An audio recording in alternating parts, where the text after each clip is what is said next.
နောက်ရရင်တန်ကြားပြည်သက်များရှင်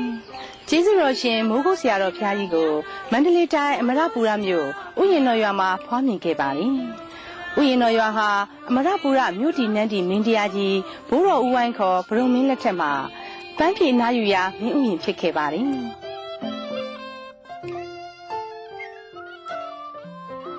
ဘိုးတော်ဦးဝိုင်းဟာအင်းဝမ်းမြို့တော်ကိုဆွန့်ခွာပြီးအတိတ်တစ်ပေါင်းနဲ့ကိုက်ညီတဲ့တောင်သမန်အင်းတောင်မြင့်အင်းတောင်ကြီးအင်းတောင်တော်အင်းစတဲ့အင်းလေးအင်းဝိုင်းရန်တည်ရှိရာဘူမိနဲ့တန်နေရာမှတ်နဲ့အမရပူရမြို့မှာ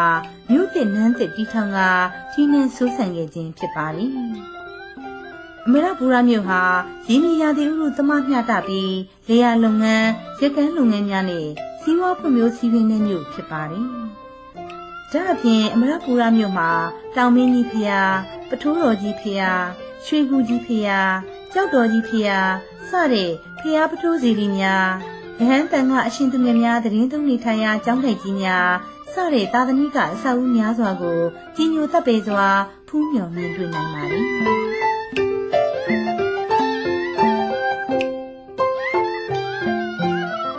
အမရပူရမြို့ရဲ့အရှိတောင်ဘက်၄မိုင်ခန့်กว่าဒုထောက်ရီမြင့်ငယ်မြစ်ရဲ့မြောက်ဘက်ကမ်းပေါ်မှာဥယျာဉ်တော်ရွာကြီးတည်ရှိပါတယ်။ဥယျာဉ်တော်ရွာဟာအမီနဲ့လိုက်ဖက်အောင်တစ်ပင်ပန်းမှန်များစိုက်ခင်းများနဲ့စိမ်းလန်းဆူပြေပြီးတာယာအေးချမ်းတဲ့ရွာကြီးတူရာဖြစ်ပါတယ်။မိုးကုတ်ဆရာတော်ဘုရားကြီးဖွားမြင်တော်မူခဲ့ရာဇာတိရဲ့ရွာဖြစ်တဲ့ဥယျာဉ်တော်ရွာသမိုင်းကျောင်းနဲ့ပတ်သက်ပြီးရွာသူရွာသားများကအခုလိုဂုဏ်ယူဝမ်းမြောက်စွာပြောဆိုကြပါတယ်ရှင်။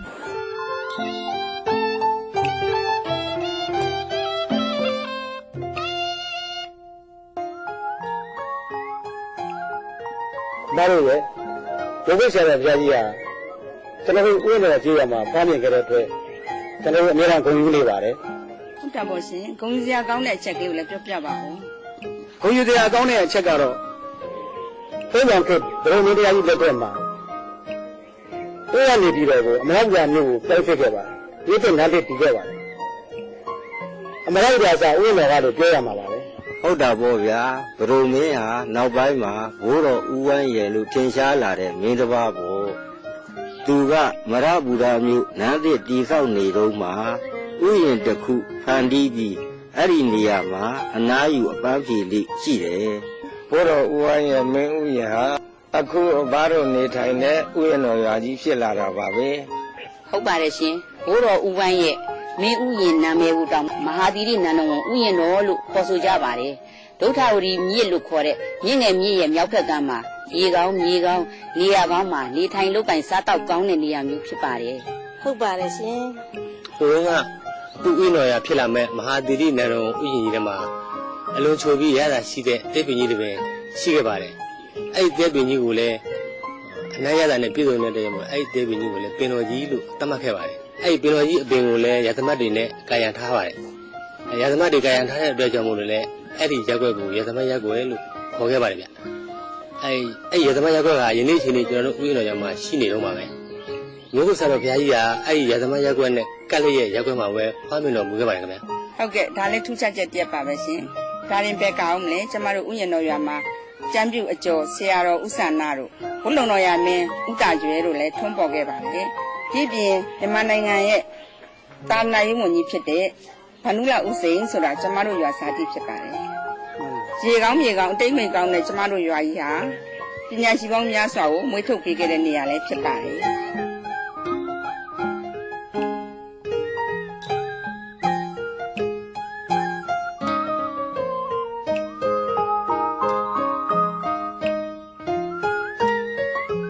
ညရည်ညင်တန်ကြားပြည်တန်များရှင်မိုးကုတ်ဆရာတော်လောင်းလျာကိုဖခင်မီးတော်ဦးအောင်ထွန်းမေတော်ဒေါ်ရွှေအိတ်တို့မှမြန်မာတက္ကရာ1262ခုနတော်လာပြည့်ကျော်17ရက်နေ့မှာဖွားမြင်တော်မူခဲ့တာဖြစ်ပါတယ်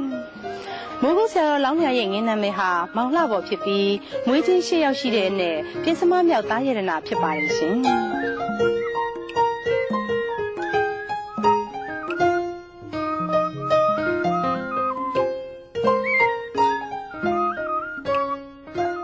မောင်လှဘိုးတို့မိဘများဟာသားသမီးများသလောက်စီးပွားဥစ္စာလည်းပြည့်စုံကြွယ်ဝသူများဖြစ်ကြပါတယ်။လေယာလုပ်ငန်းရက်ကန်းလုပ်ငန်းပိုင်ရှင်များလည်းဖြစ်ကြပါတယ်။စီးပွားပြည့်စုံပြီးသီလလုံခြုံတာကြောင့်အများစုရဲ့ချစ်ခင်လေးစားမှုခံရတဲ့ ပျော်ရွှင်ဝယ်မိသားစုဖြစ်ပါတယ်ရှင်။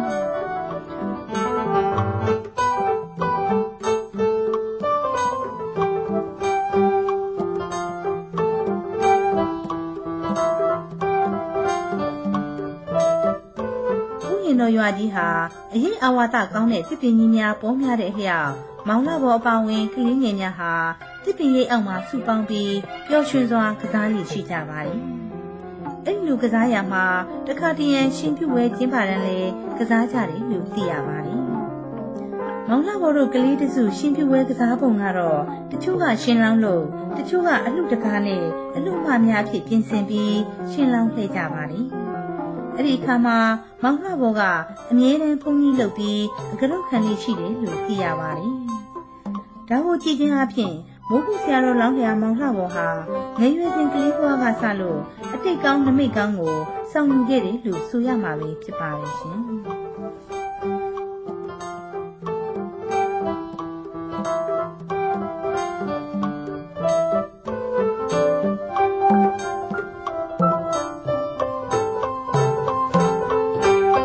ရောက်ရုံမြင့်တန်ကြားပြည်သက်များရှင်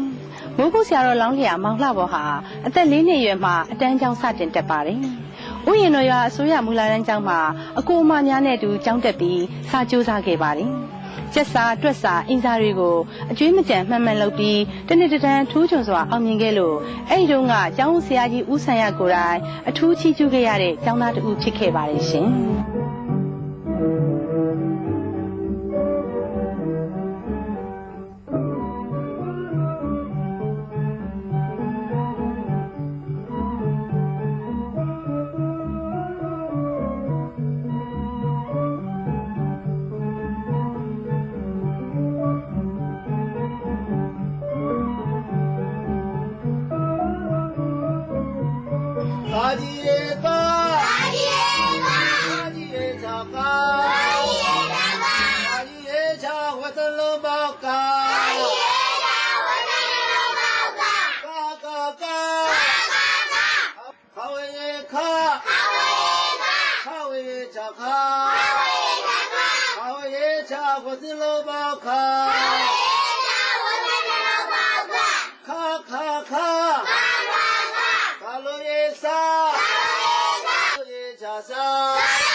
န်ကြားပြည်သူများရှင်မိုးကုတ်ဆရာတော်လောင်းလျာမောင်လှဘော9နှစ်သားရွယ်မှာပထမဆုံးချိန်ရှင်ပြုပေးပြီးဥယျာဉ်တော်ရွာနောက်မြောက်တဲ့ဂွေးဝင်တော်ရကျောင်းမှာရှင်သာမဏေဝတ်ခဲ့ပါ၏ဂွေးဝင်တော်ရကျောင်းဆရာတော်ဦးစာကရထံမှဥပစ္စေပြုပြီးရှင်သာမဏေပြုရမှာကိုရင်ပွဲတော်ကိုရှင်ဝိမလလို့ဖွဲ့မိပေးခဲ့ပါလိမ့်ရှင်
ရှင်ပြဝိမလဆိုတဲ့အိဗယ်ကိုရှင်းပြတော့ပါဗျာဟောဝိမလဆံကဒီလိုလေဝိဆိုတာကမရှိရင်အနဲ့ကိုခေါ်တာဟုတ်လားမလဆိုတာအမြင်ကြီးအကုသိုလ်စားတဲ့အမြင်ကြီးမရှိဘူးလို့ခေါ်တာပါမြန်မာလိုနော်မှန်လားပါဗျာ